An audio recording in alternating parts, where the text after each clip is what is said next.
If the idea of slowing down this summer makes you a little bit anxious because everything falls apart while you're resting, you're not alone in this thought. You can actually slow down and still feel accomplished. Let's talk about how.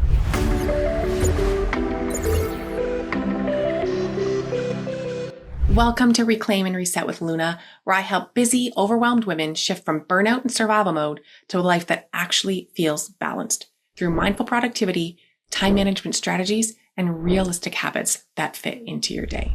So let's dive in to how to plan for a slower summer without losing momentum. Slowing down doesn't come naturally to most of us, especially not if you're the go-to person in your family, the project manager of your home, and the one keeping all of the wheels turning at work. I get it. Even if you want a slower summer, it can feel scary. Like if you take a step back, even just a little, will everything you've worked hard for start to unravel? But what if I told you that you could actually protect your peace and maintain that progress? That slowing down isn't quitting, it's resetting. It's strategic. It's sustainable. And when done right, it actually fuels better focus and more meaningful momentum down the road. Today's episode is for every woman who craves more space in her summer without feeling like she's falling behind. We're going to walk through how to plan intentionally for rest without losing that inner sense of movement and purpose. And make sure to stick around for point number 4,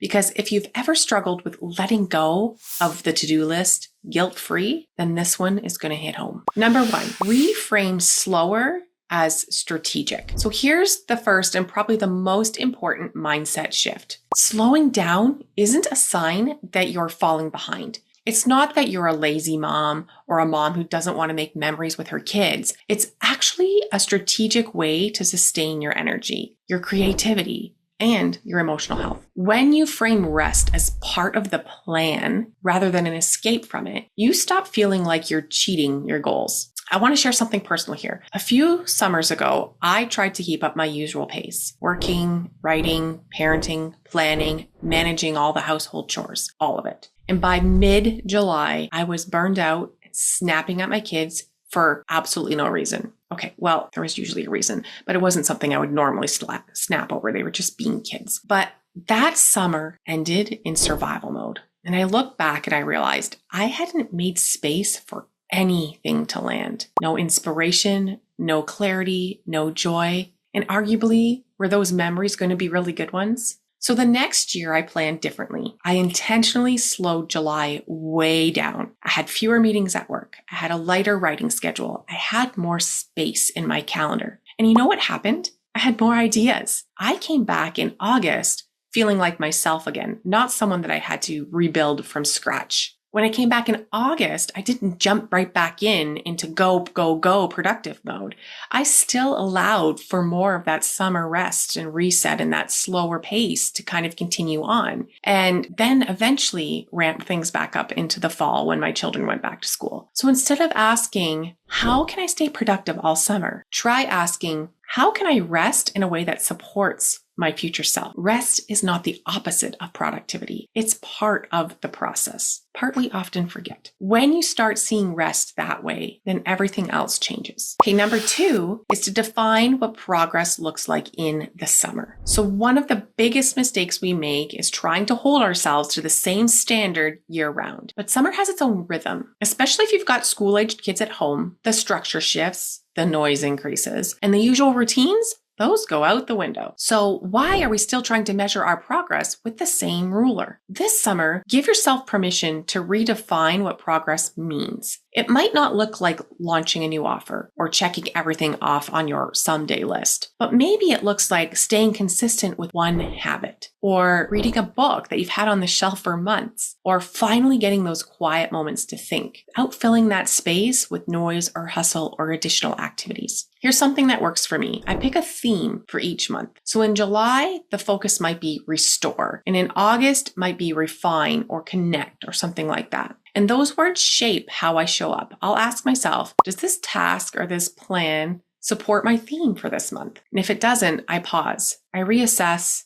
I look at a way that it might be able to be adapted. That simple filter keeps me grounded in what actually matters to me right now. And if you're feeling like summer should be doing less, but your brain is still yelling, for the love of God, woman, do more, then try this. Try choosing just 1 to 3 priorities for the season. Not per day, not per week, per season. And when you stay clear on what your version of progress is, then you stop chasing what doesn't serve you. And that's where the real momentum begins. This is where you can really start to shift and shape your summer to reflect the season that you want to have. Okay, number 3 is to pick one anchor habit to maintain. So let's talk about the one thing that keeps you feeling grounded when everything else is shifting. That's your anchor habit. Okay? And that's going to be different for every person based on who you are as a person and based on your lifestyle and what you've got going on. An anchor habit is a small, steady action that gives your day structure without overwhelming you.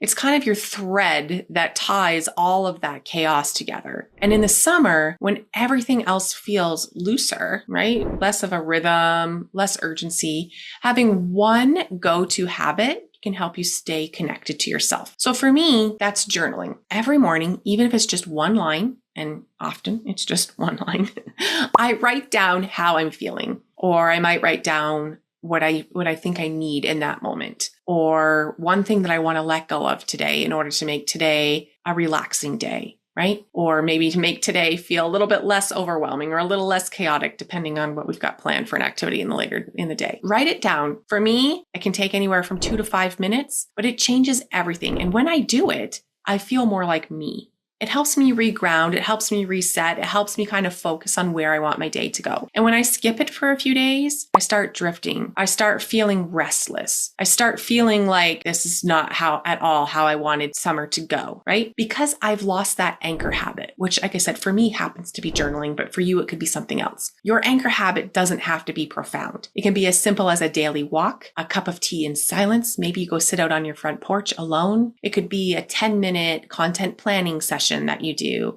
or a consistent bedtime routine that you have for yourself. The power isn't in the habit itself, it's in what it represents. And that is a commitment to show up for yourself no matter what season you're in, no matter what chaos you're currently dealing with. And here's the magic. When you keep that one thing steady, your anchor habit, that thing that focuses you, you're less likely to feel like you're falling behind. You'll be able to look back and say, okay, even in the slower days, I stayed connected to something that matters to me. Or even on the days where things were crazy and everything went off the rails, I still had this one thing that grounded me, that made me feel like me. So ask yourself now, what's one tiny thing that you can hold on to this summer? And let that habit be your anchor while everything else kind of just flows in and out of the season. Drop your anchor habit in the comments below, and let's start to build a little base here of different things that we can try until we kind of find the one that really is the right one for us in this particular season. Okay, number 4, use time blocks without rigid boundaries. One of the best things I've ever learned about a summer structure was this. You can have a rhythm